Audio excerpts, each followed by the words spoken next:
Hello, welcome to our webinar today. We have about one more minute. We're going to give people just a few minutes to continue to sign in, but just some reminders up here that all webinar attendees have been muted and your videos are turned off.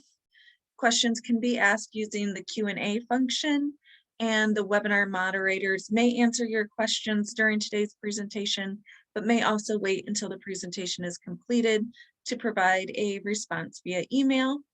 And following the webinar, you will receive a PDF of the presentation and a link to the recording. And we will not be offering any CEUs for this webinar series. And there is a link, and I think I posted that in the chat box as well for accessing previous webinars. And some upcoming webinars for October and November, we will be doing Charting the Life course. And so now I believe it is just a little after 3. And I would like to introduce to you Jennifer Fields from the state of Michigan, LEO and BER Wage and Hour Division. Yes. Thank you very much, Marie, for the invitation. I'm very glad to be here with this group today. I am Jennifer Fields. I am the manager for the state of Michigan Wage and Hour Division. There are 2 wage and hour divisions. There's the federal wage and hour, which enforces federal law, and then there's state wage and hour, which enforces state law. I am with the state. So again, this is my presentation, and we'll go ahead to the disclaimer. There's my name. You always have to have a disclaimer. I am not an attorney. I cannot provide specific legal advice for your particular situation. I'm here to give you general information, and you can use this however you need to. But again, I'm not an attorney, and this is just information that it's good for you to know. Can we go to the next slide, please, Heather? I'm going to talk today about the laws that Michigan Wage and Hour enforces, and I'm going to go through them by each act.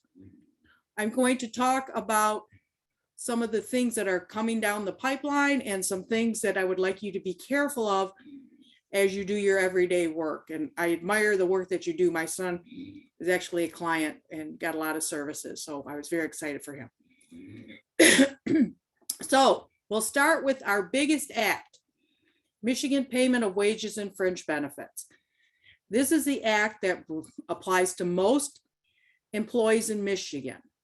It covers just about everybody except for federal civil servants, state employees, people that work on a Native American sovereign nation are not covered. But by and large, Act 390 does apply to just about all employees and employers in Michigan. Act 390 regulates the payment. Can you go back one more? I'm sorry. I'm going to go through this just a little bit, Heather, okay? Michigan's payment of wages says you can pay wages hourly, salary, piece rate, commission, however you determine what your wage agreement is. It can be per stop, it can be per visit. Wages have to be paid on a regular, reoccurring basis. You can pay weekly, bi-weekly, monthly, and semi-monthly. The only big change to this law about paydays was people that are paid on a monthly payday. The law used to say you'd have to be paid the first of the month, all the wages for the preceding month. For example, you'd have to be paid October 1st, everything you earned in September. They've changed that act, so now you have till the 15th. So you would have until October 15th to pay the September wages. Not a lot of people are paid monthly, but there are some. In Michigan, wages can be paid with US currency. If somebody is getting paid in cash, please get a signed receipt. It is very important, whatever you pay anything in cash, get a signed receipt. You can also pay with a check, or the law allows either direct deposit or a payroll debit card. There are people that cannot get a bank account for whatever reason, and you can offer them direct deposit. If they don't want that, you can require that they get a payroll debit card. And there are companies that are in business just to issue those cards. Deductions from wages. In Michigan, under Act 390, you can't make a deduction for something other than what's required by law, like taxes, court orders. Take those out. Those are required. And you can take out deductions if you have the employee's written consent. If you have a collective bargaining agreement that allows deductions, they follow that collective bargaining agreement. But let's say somebody's working for you and they damage something. They'll say, oh, I'm sorry, just take that out of my check. You cannot make a deduction from their wages without their written consent to make that deduction. And that written consent needs to have the amount or method of calculation, the pay period or periods it'll be deducted from, and the employee's signature. That can be electronic. Just signing a handbook at the beginning of employment saying I'm responsible for everything is not specific written consent. The deduction also should not take the person below minimum wage. There is a stipulation in the act if someone's overpaid due to a miscalculation or a clerical error. Somebody was supposed to be paid, $10 an hour and they got $110 an hour. Clearly a clerical mistake. The employer can recoup that without written consent under certain circumstances. They have 6 months to find the error. They have to notify the employee a pay period ahead of time, and they can only deduct 15% of the gross. That's 1.5 until it's repaid. Again, should not take them below minimum wage. If you have the situation, we have a really good fact sheet on our website, and we'll provide that address, but that overpayment deduction is allowed. Can we go to the next slide? Okay, Michigan's payment of wages and fringe benefits defines 5 things as fringe benefits: vacation pay, holiday pay, sick pay, bonuses, and authorized expenses. Those are up to whatever the employer's written policy or written contract states. So if the employer does not have a written policy or a contract, there's not any way to enforce payment of that. But if there is a written policy, think about all the scenarios. If somebody quits and gives you 2 weeks notice, do you want them to get paid their unused vacation pay? Do the people need to work the day before and after the holiday to get their holiday pay? And as an employee, make sure you read through that policy manual so you understand what's required for those fringe benefits. Act 390 also says that an employer can't demand a fee, a gift, or a tip as a condition of employment. Under 390, employers are also required to provide retainable check stubs. State of Michigan employees, we get our check stubs electronically. You have to go online and get them. You can do that. They can be available electronically. The only time that may be an issue is if somebody terminates employment, they have no access to the system anymore, then I would print it out and mail it to them. And we do take complaints just for check stubs because people need those for a variety of reasons. And also under 390, there's discrimination protection. If somebody files a complaint with our office, still working there, the letter's sent out to the employer, and the employer says you filed a complaint, you're fired. You can't do that. You cannot demote or discharge an employee just because they have filed a complaint or exercised a right under Act 390. So people to file a wage complaint have 12 months. An employee that believes they're owed wages has, again, 12 months to file a complaint. Can we go to the next slide? And we'll start with minimum wage. I have a really big Diet Coke that tastes pretty good today. So, okay. One of the first things I wanted to talk to you about was for minimum wage. There's federal minimum wage and there's state minimum wage. Employers that are covered by both should follow the stricter standard. Federal minimum wage right now is $7.25, state is $9.87. It is possible for an employer that has workers that have disabilities to request a deviated wage certificate. I've had a couple people ask me about this lately, so I thought I would put the information in here. My son has never worked for less than minimum wage. He's never had a deviated wage, but it is possible. And I put the contact information in there if you want to talk to the U.S. Department of Labor, and they do have a fact sheet. That's something that, again, that they have to apply for, the employer has to apply for, to show that the disabled workers can't meet regular production quotas, and therefore they can be paid a lower deviated wage. So that's more like just a FYI for you. Okay, we can go to the next one, Heather. Thank you. Okay, so Michigan's minimum wage applies when an employer has 2 or more employees age 16 or older. And again, if you are an employer and you have 2 or more employees, follow the stricter standard. Right now, the state is higher than the federal. So Michigan's minimum wage right now is $9.87. And at this moment, it looks like minimum wage will go up to $10.10 an hour on January 1st if the unemployment rate stays below 8.5%. Last time I looked, it's hovering around 4.5, somewhere around there. So we'll keep an eye on that. But we have to see what the unemployment rate is for 2022. Next slide, please. Employers can pay 16 and 17-year-olds 85% of the minimum wage. So that right now would be $8.39 for them. Tipped employees can be paid 38% of the Michigan minimum wage, which would be $3.75, provided they receive and report tips that they received that will make them equal minimum wage.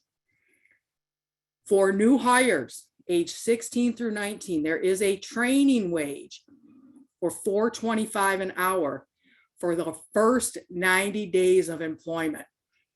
That is still on the books. I have not seen anybody get paid for $4.25 an hour in a very long time, but it is still there. New hires, age 16 through 19, first 90 days of employment. Overtime. I don't have a lot about overtime. It's generally people that are not exempt. It's physical time worked over 40 in one work week. The work week should remain consistent.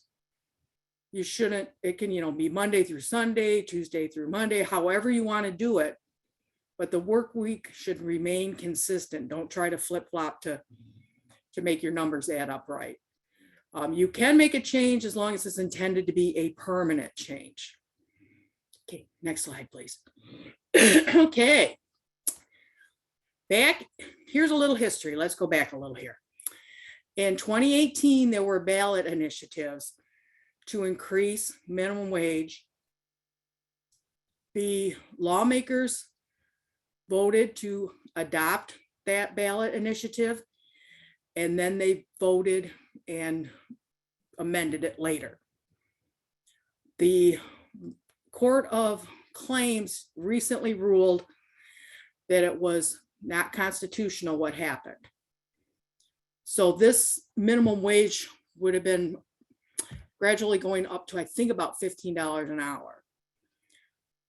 This decision is stayed right now. It's not going to be enforced until after February. February 19th is when the stay expires. What is going to happen with this? I am not really sure. I think at this point, we're going to, January 1st, 2023, minimum wage will be $10.10 an hour. And in February, we will find out what is going to happen to that stay. And I know we all know it's important for employers to budget. How can I plan if I don't know what rate I need to pay? So please, for this issue, keep an eye on our website, because as soon as we have more information available, we're going to update that website. So hopefully that gives you some understanding of what the background is on this. And Jennifer, we do have Yes. a question. Is Sure. there any exemptions to the overtime rules? Mm-hmm. Yes, there are two laws that deal with overtime: state law, federal law. State law applies when they have 2 or more employees age 16 or older. And under state law, we do have exemptions for salaried managers, professionals, administrative, agricultural work. They do not have an exemption for the people that provide companionship services that are not live-in. They are entitled to overtime. The federal law applies to businesses that have over $500,000 a year in gross annual receipts. And that federal law has more exemptions than the state has. For live-ins, they have different rules for live-in companions. So if somebody has a live-in, it's worth their while to check with the U.S. Department of Labor and make sure they are in compliance. And I know this is a big issue because you can have co-employment. You have other agencies that are helping to pay the care. I'm just going to say this: if you have somebody that has budgeted for, 40 hours in a month of care, and that's all they're getting, but you let them work, they can file a complaint and say, I did these extra hours and I didn't get paid. And we'll do an investigation and we may find somebody liable for that.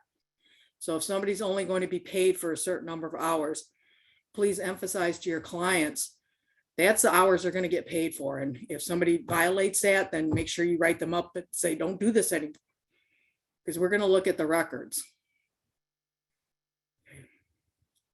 Okay, and what if somebody who is not exempt from the overtime is not paid an overtime rate? Would that be the same, that they should file a complaint? They could? Yes, they could file a complaint. Yes. For minimum wage and overtime complaints, there is a 3-year statute of limitation to file. Under payment of wage, I worked 40, got paid 35, that's a year. But if you are alleging that you were not paid the proper minimum wage or overtime rate, you have 3 years to file a complaint. Accepting a lower rate or saying, I don't need to be paid overtime, that's, you can't get away from it. Overtime is due if you allow somebody to physically work over 40 hours in a work week and they're not an exempt employee. And if the U.S. Department of Labor comes in to do an audit, they audit for everybody and they have additional civil penalties and fines. So compliance is really what you want to have. Any other questions? Another question, does training time have to be paid? Training time that's directly related to the employees, to the work, yes, that needs to be paid. You can pay training time at minimum wage. For your first 40 hours of training, we'll pay you the $9.87, but training that's directly related to their work must be paid. Yes. Okay, I think that is all the questions that I'm seeing right now. Okay, as we go through, we'll probably have more. Yes. Right now, let's talk about youth employment. And I think it's important for everyone to understand some of the basics about youth employment in Michigan. There are so many kids that are out there working right now, kids under 18 that are working, that I think it's good for all of us to have some knowledge of this. So in Michigan, we have the Youth Employment Standards Act. The U.S. Department of Labor also has child labor. The U.S. Department of Labor is stricter on 14 and 15-year-olds for hours. And the state's stricter on the 16, 17-year-olds. You have to follow whatever the stricter standard is. So let's talk about these. In Michigan, if you're under the age of 18, there's a work permit that's required. We prohibit employment in hazardous or injurious occupations. We regulate the hours of employment. Michigan's Youth Employment Act also says that minors under 18 need to get a rest or meal break, mandatory adult supervision, and there's a posting requirement. And we're going to go through these. But again, if you're covered by the Fair Labor Standards Act and the state law, follow the stricter standard. So let's go to the next slide, please, Heather. I want to tell you who's exempt because I've gotten some calls about this recently. People that are not covered by the Youth Employment Standards Act. If you have a 16-year-old that's graduated from high school or a 17-year-old that's passed the GED, they are exempt from this act. If they're emancipated, if they got married, you would just need to have a copy of the marriage license or the GED certificate or the high school diploma and keep that on file. Another exemption is minors that are working on a school to work. Old days, they called them co-ops. If there's a written agreement between the employer and the school, that's exempt from youth employment law. Domestic chores in connection with a private residence. Make those kids clean. If a parent owns and operates the business, their own children are exempt. Not aunts, not grandmas, not uncles. It's if the parent or guardian owns and operates a business, their children are exempt. If a minor is working for a school, they can be at 14, they're exempt. Farm work. If it's preparing crops or livestock, then that's exempt as well. So when you see the kids out there detasseling corn and things, they can do that. Next slide, please. Work permits. These are available on our website. There's a part for the minor to fill out, a part for the employer, and then a part for the school to sign off on. The law used to say that they had to be issued in person, but they amended that during the pandemic, so they can be done electronically. A minor under 18 can go to any public school to get a work permit issued. The public school may not want to, and you could go to a different school. You have to provide ID so the school knows who they're issuing a work permit to.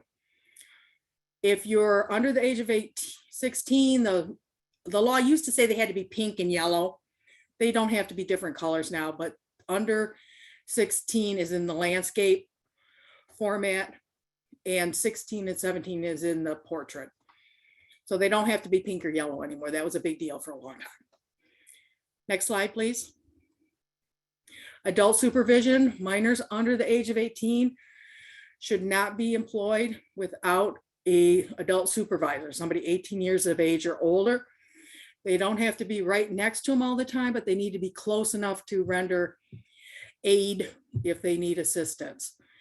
And kids don't always think about things. They'll touch things to see if they're really sharp, or they'll, mix things together, or put a lighter on to see if there's oil in the gas can, all kinds of things. So kids need to have adult supervision. There's a more severe penalty to the employer if a minor is left alone in a cash transaction after sunset or 8 p.m. But it's just adult supervision at all times. Next slide. Okay, hazardous occupations. These are things that minors should not do. I'm going to touch on a couple that are really important because you're going to get a copy of this PowerPoint. Pizza delivery is extremely dangerous. It is prohibited for people under the age of 18. It cannot be a regular part of their job duty. They can't work in logging or sawmills. They can't work in a deli or a butcher shop if they're under 18. Cutting the meat or using meat slicers, that's prohibited. Bakery machines, dough mixers, should not be using those at all. So those are some of the things that kids shouldn't be doing. And if you have to kind of do a gut check and think, did that kid really should be doing that? You can always let us know, and we'd be happy to tell you specifically if that's prohibited. Next slide, please. Hours of employment. Minors should not be working during the hours that they're required to be attending school, whether it's in person or online. So there were some classes, online classes, that said you had to be there during a certain time, and other classes where they said just finish this work by the end of the week. But whenever the minor is supposed to be attending class, either online or in person, they should not be working. Minors should not work more than 6 days in a work week, more than 10 hours in a day, or more than an average of 8 hours a day. After 5 hours of work, a minor needs a 30-minute break. You can schedule a minor to work 5 hours and then send them home. But if they work 5 hours continuously, they need a 30-minute uninterrupted break. Not 28 minutes, not 27 minutes, 30 minutes. 14 and 15-year-olds can't work more than 48 hours a week, school work combined. State law says they can't work before 7 or after 9 p.m. at night. Federal law says that 14 and 15-year-olds cannot work past 7 unless it's Memorial Day to Labor Day. So employers need to be careful that they're following the stricter standard. Next slide, please. Okay, 16 and 17-year-olds can work 24 hours a week when school's in session. School's not in session, they can work 48 hours. They can't work before 6 a.m. or 10:30 Sunday through Thursday, and before 6 or 11 on Fridays and Saturdays, and during holiday periods when school's not in session for 7 days. So 16 and 17-year-olds have some different requirements. Next slide, please. Whoops. Okay, I'm going to wrap up with the youth employment, because what is your responsibility, or what is an employer's responsibility? To legally employ minors. Make sure you provide adult supervision in the breaks. Keep copies of work permits and any hour deviation or proof of exemption, and maintain the daily time records that show starting and ending times and breaks. And maintain those records for 3 years. And you also have to post a Michigan Youth Employment poster, which you can download for free from our website. So that's youth employment in a nutshell.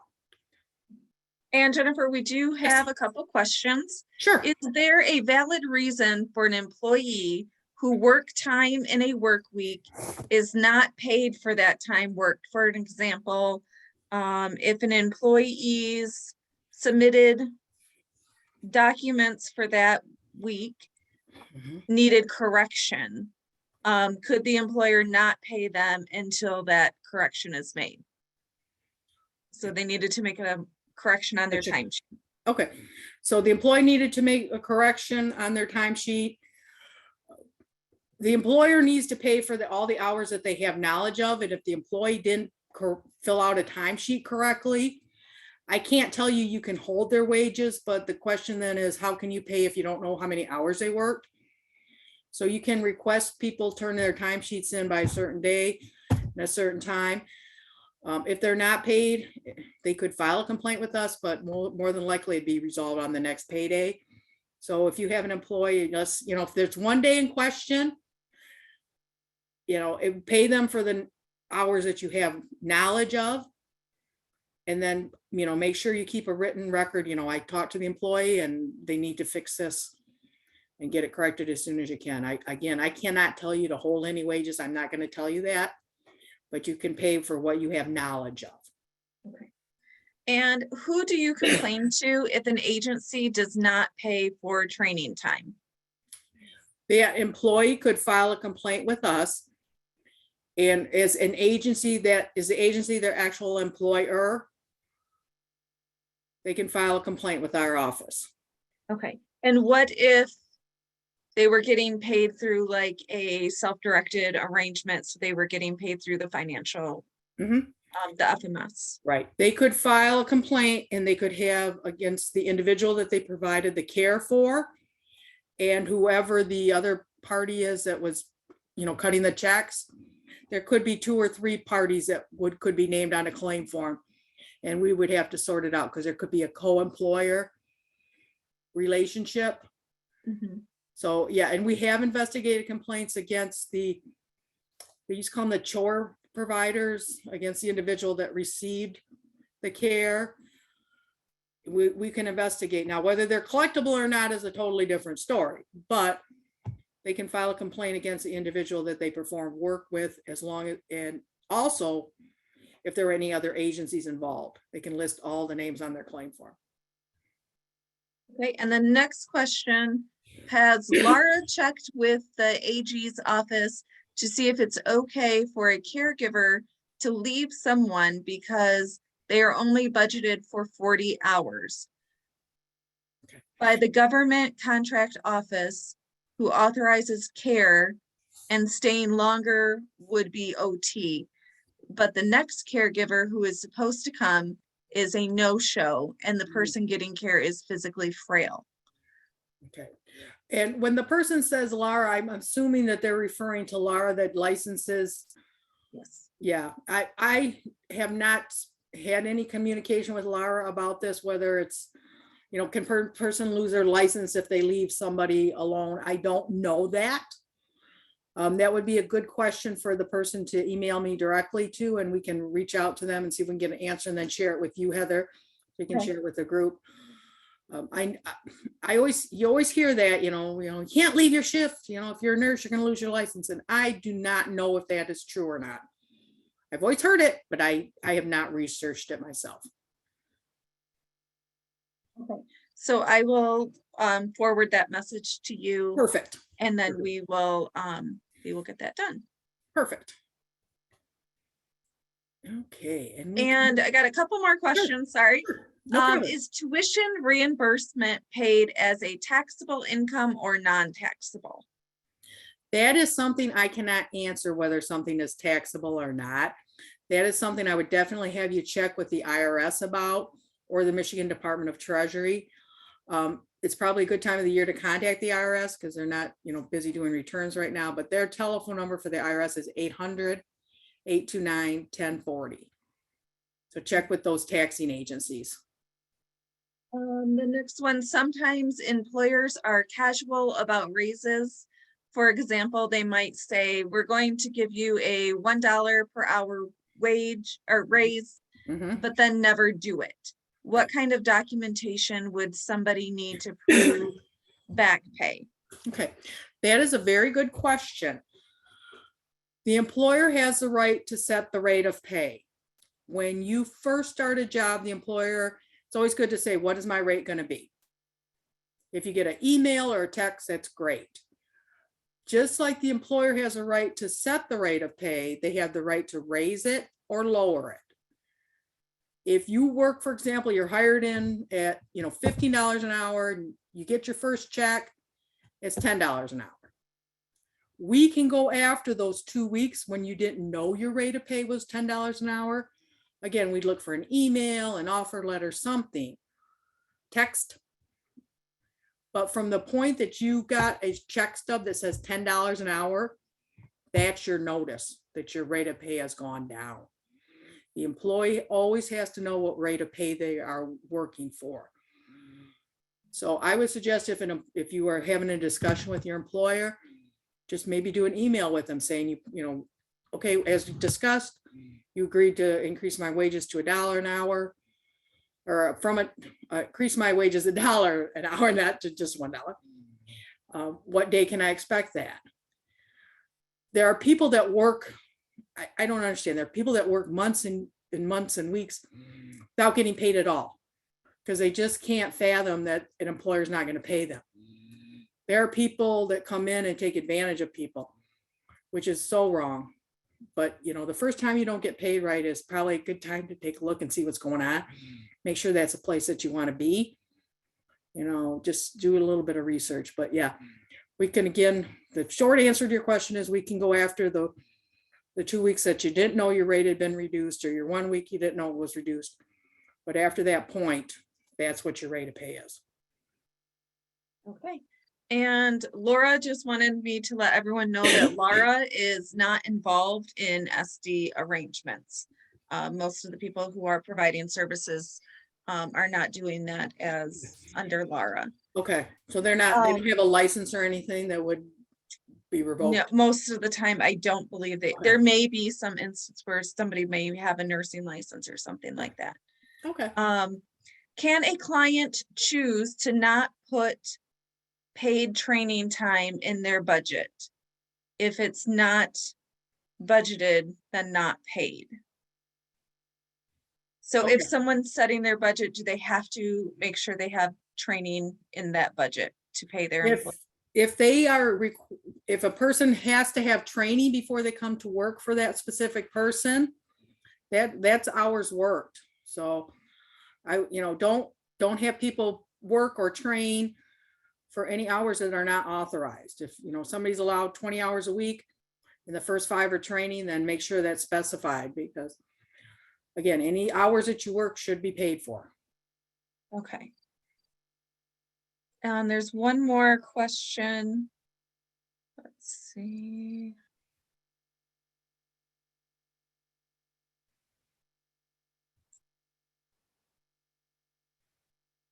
Okay, so this was on like that holding wages. So if it's not necessarily like a timesheet that needs to be corrected, but there's a task like a documentation log that needed to be completed or corrected, could that pay be held? No. Okay. You can write that person up. You can give them some time off to think about it. But if they've turned in their timesheet and you're waiting for them to turn in documentation, you still got to pay them for it. And I understand that's frustrating because you can't bill if you don't have the right documentation, but you'll have to deal with that employee with write-ups and with their discipline, follow your discipline steps. Okay, and I think, how do you complain? Who do you complain to if an agency does not pay for training time? Did we go over that one? Yeah, you can file a wage complaint. Anybody that believes they're owed unpaid wages can file a wage complaint at michigan.gov/wage claim. And that'll be part of the PowerPoint too, the actual contact address. Okay. And I think that's all the questions that we have for now. Okay, perfect. So we'll move on to our next topic here, paid medical leave. Here we go.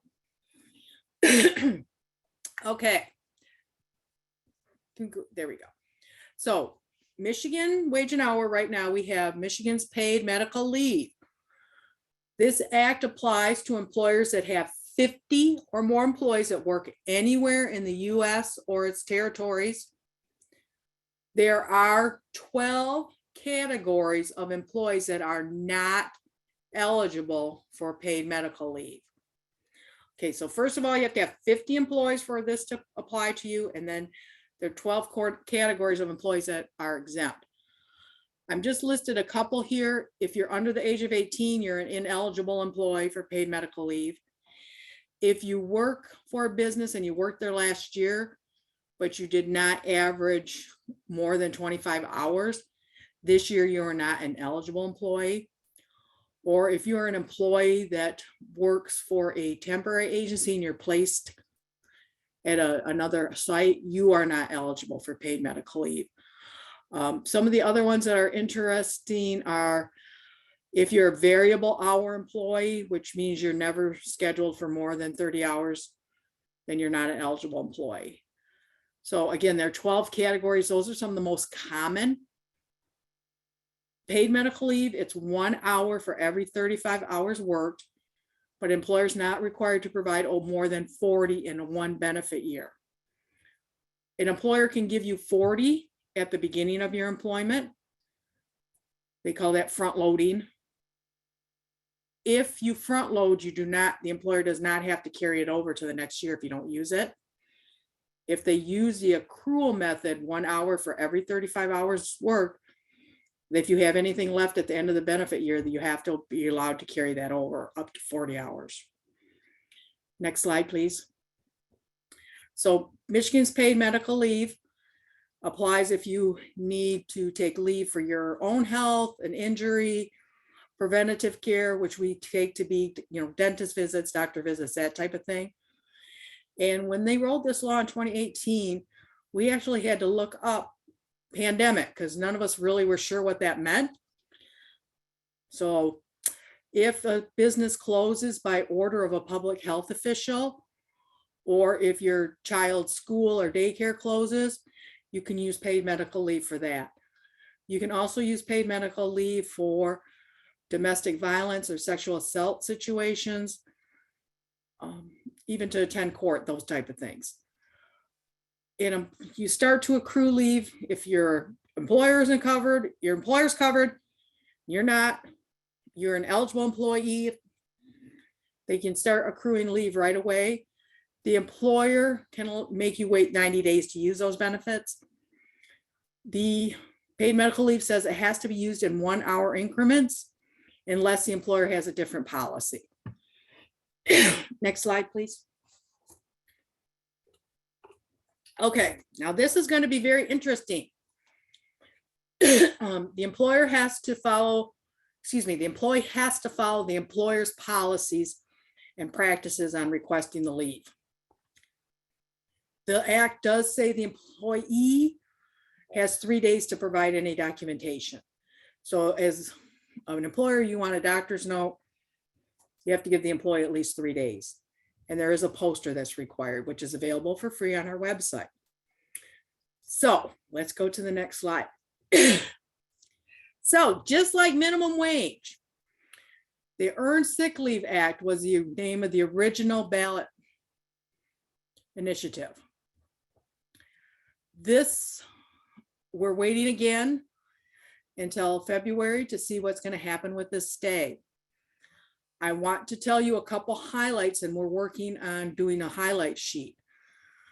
If this reverts back to the Earned Sick Time Act, employers that have one or more employees are covered. The only category of employees that would not be eligible are federal employees.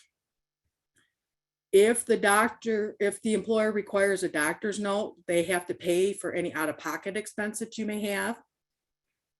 You can use this in 6-minute increments. For people that have, I believe, less than 10 employees, you have to provide 40 hours of paid leave in a year. And more than 10, it's 72 hours in a year. So this is, again, something that's really going to affect a lot of people. And I'm just giving you a high-level overview right now. You can take a look at the Earned Sick Time Act yourself and read through it. And it is going to really cover a lot more people. So something to keep in mind as you're budgeting, not only to pay for the person's leave, but to pay for the worker that has to replace that person that's on leave. Okay. Human Trafficking Notification Act.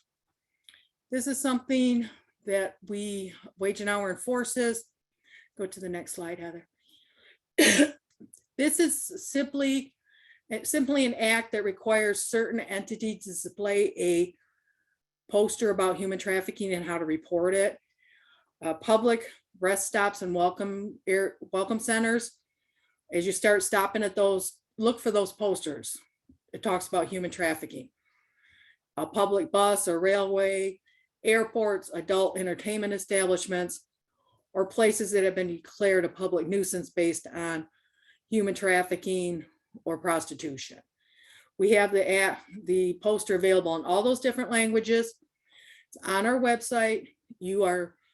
Unless you're one of these entities, you do not have to display it, but you're free to print those off if you're interested in them. Sometimes community groups like to pass those out. So totally on our website in all those languages. So feel free. Okay, let's talk about record keeping, resources and services. So employers need to maintain time and payroll records for 3 years. I always suggest anybody that's working, keep track of your own hours that you work.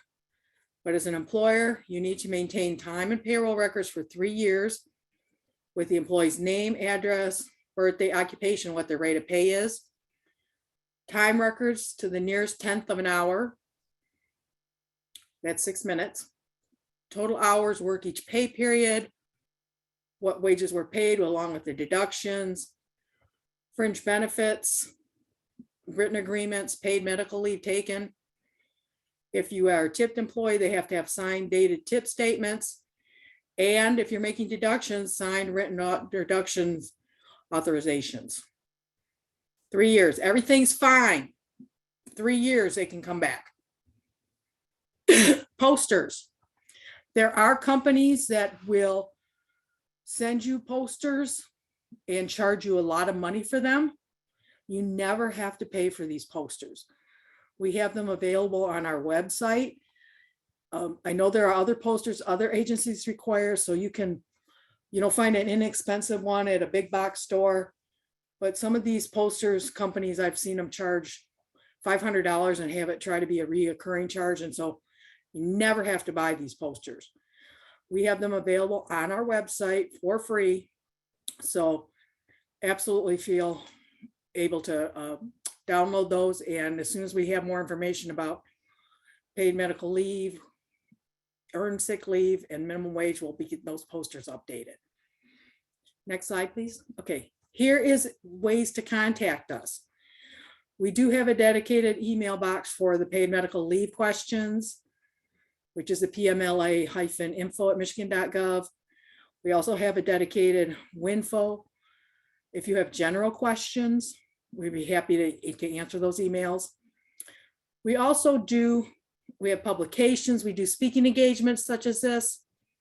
We also do educational contact. We have 17 investigators that work out throughout the state. When they're in areas, they will go out and visit businesses just to provide information to them and answer any questions that they have. We also do complaint investigations for youth employment. There's where you can file a complaint. For youth employment, you do not have to give a name. For payment of wages, yes, we are going to need to have your name. Or if you're claiming fringe benefits, wages, paid medical leave, or minimum wage. But it's again, michigan.gov/wage claim. And then if you have questions about anything else, you can give us a call at this 855 for my wage. We do have people that answer the phone every day, and we have investigators that have phone duty every day.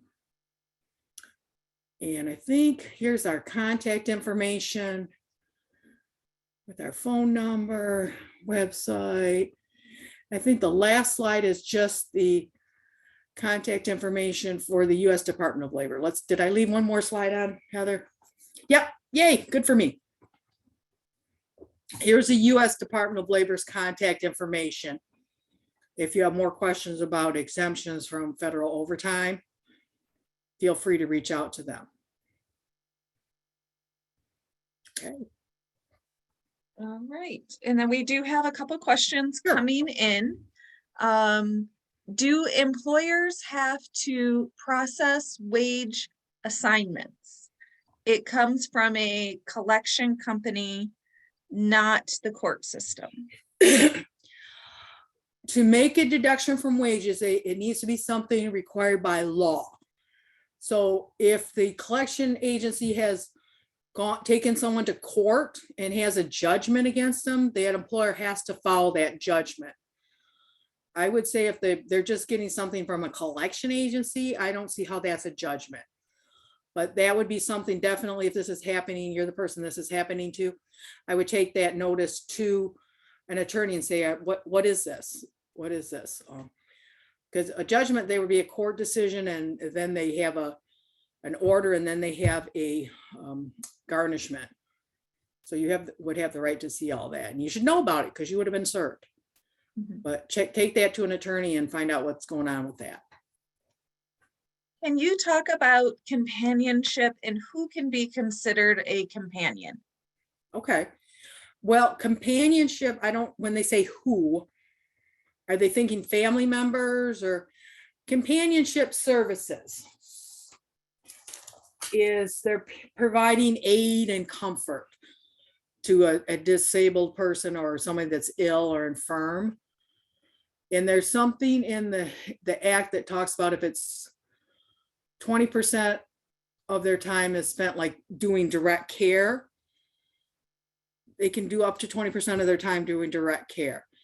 But companionship services is defined in the federal law, and that's a version that we look at. And I don't think it means that it can't be a family member. I think it can be a family member. Okay. Yeah. And can they be exempt from overtime? It depends on what they're doing. If they do they live in? Then they're covered by the U.S. Department of Labor. If they don't live in and the employer has 2 or more employees and they let them work over 40 hours, they are due overtime under state law. That companionship for non-living they are entitled to overtime. Okay.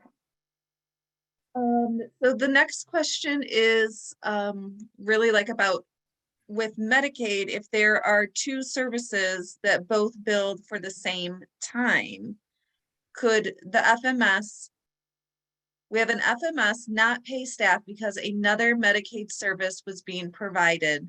Can they not pay due to that? So two people billed, two people have billed for the same time frame. Okay. So can they withhold the wages from their worker because there's a dispute?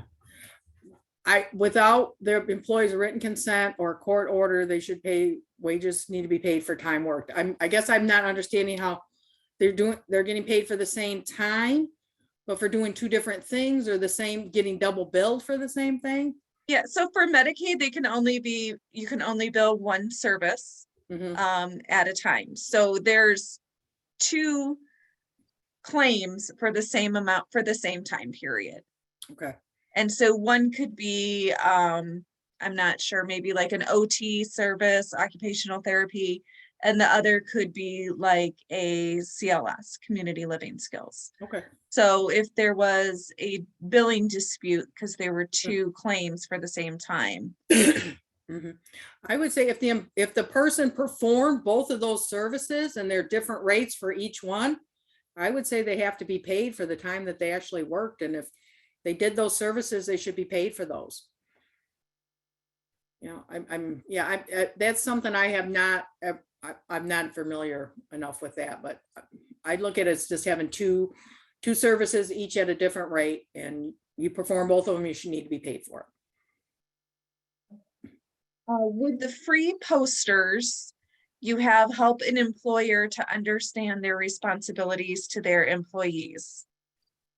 Okay, the free posters have the sections of the act that need to be up on your walls.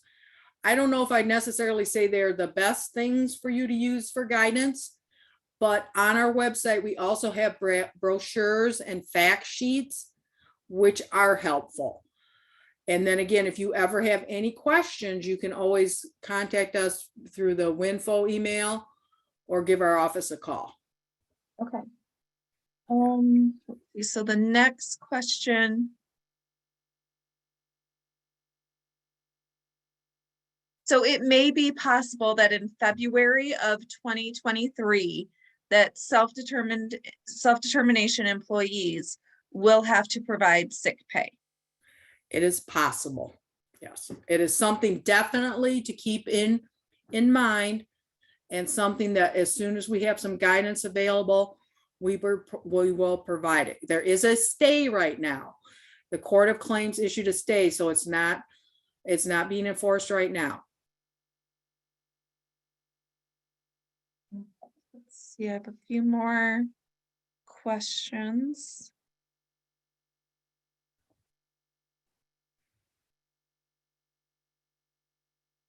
Okay, I think that one already got answered. So I am not seeing any other questions, but maybe we'll give people a few more minutes if there is anything else. Okay. They would like to ask. Okay. Or if there's any questions that you did put in but did not get answered, if you could just put those in again, that would be helpful as well. And just a reminder to everyone that we will send copies, a PDF of the presentation today, and also a link to the recording will be sent to you. And a comment came in, it would be great for self-D employers to be able to afford sick pay. And that's definitely something that people are going to have to start budgeting for. Yeah. Yeah. Yeah. It's better to, prepare for the worst and, hope for the best, because you can see both sides of it. You really can. Yes. And we got a couple more questions coming in. Okay. I think to clarify the two claims being billed question, as an FMS, we pay caregivers such as CLS workers. There are times that the CLS worker submits a time that a doctor's office has billed for. We would pay the CLS worker, and then our claim would be denied because the doctor's office billed for that time. Oh. I think that's outside of my expertise here. I don't know how the agencies can be billed. We would look at the employee-employer relationship, whether the employee got paid for their work, whether the, company got paid for services provided is not something that I could get into. I'm sorry. Okay. Yeah. Jennifer, I just want to clarify that what I'm hearing you say, though, in general, is that if an employee worked according to the schedule set by their employer, they should be paid Correct. for that work. Like, that's kind of a black and white, regardless of these other like side billing questions and issues on who the agency can bill for what, like that employee should be paid for the time worked. Yes. Yes. Okay, thank you. Employees should be paid for time worked. If an employee is not listening to you and coming in early or staying late, you need to write that employee up so they don't do it anymore, but you have to pay them for the time that they've worked. And do employers of a single employee need those posters?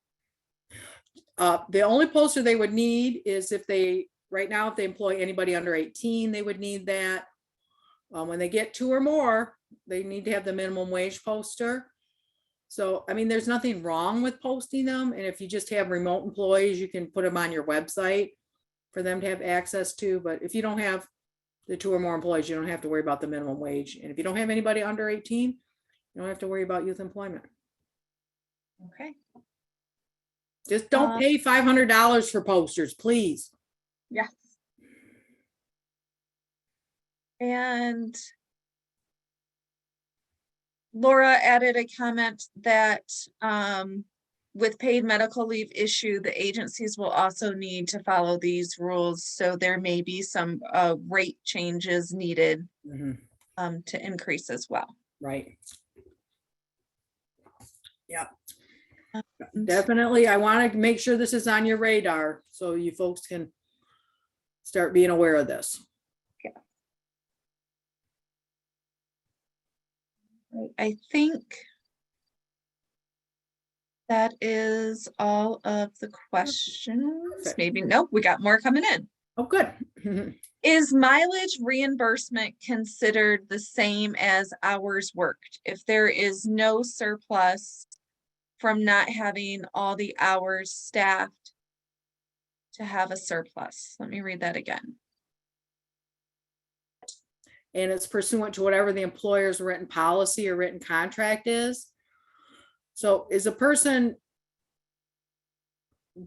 needs to be paid for their hours work, but if the employer has a policy that will reimburse mileage, they should follow that policy. Okay.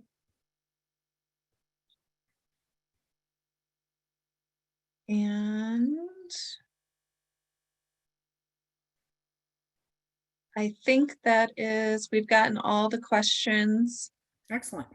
answered. And how are we doing on time? I think About we're just 2 minutes. Perfect. Yeah, we're just about 2 perfect minutes. here. So yeah, if anyone has any last minute questions to put in the Q&A. And we do have that one question that we will get back to. Yes. Let's see.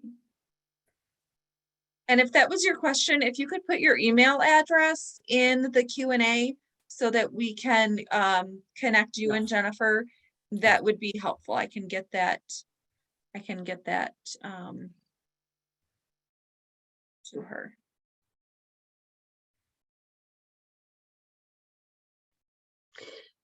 Real quick before we end, we have had questions recently about whether or not, and this is outside of Medicaid, so we're not talking about Medicaid rules or requirements for billing, but just from your perspective, Jennifer, if someone is able to pay their employee mileage to get to and from work, or if mileage should only be paid during work time. Oh, if an employer wants to pay somebody for their travel to and from work, that's up to the employer if they want to do that.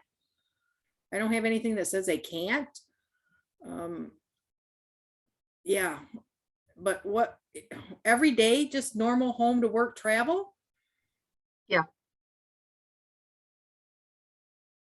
Yeah, I don't have anything that says they can't do that. I don't know how they would report that though on their W-2s and things like that, because to me, I think that would probably be a taxable benefit, but check with the IRS on that.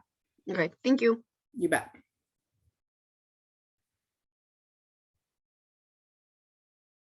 All right, I think that is all that we have. So we thank you all for attending, and thank you, Jennifer, for your time today and all this great information.